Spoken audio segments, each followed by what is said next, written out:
ভাই মুক্তিযুদ্ধের চেতনা কোট আনকোট এইটার বিরুদ্ধেই তো জুলাই হয়েছে।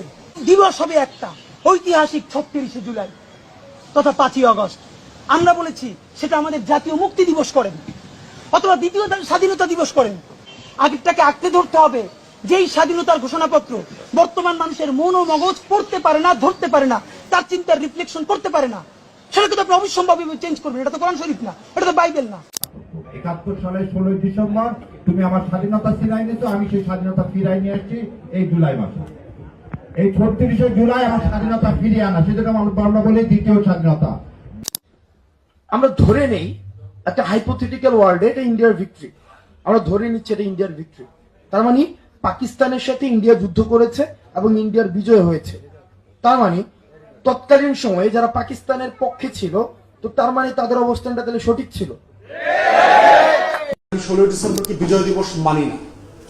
আমি নতুন দিবসের খোঁজ অলরেডি তর্কটা তুলছি, এটা আলাপ করতে হবে রাষ্ট্রকে।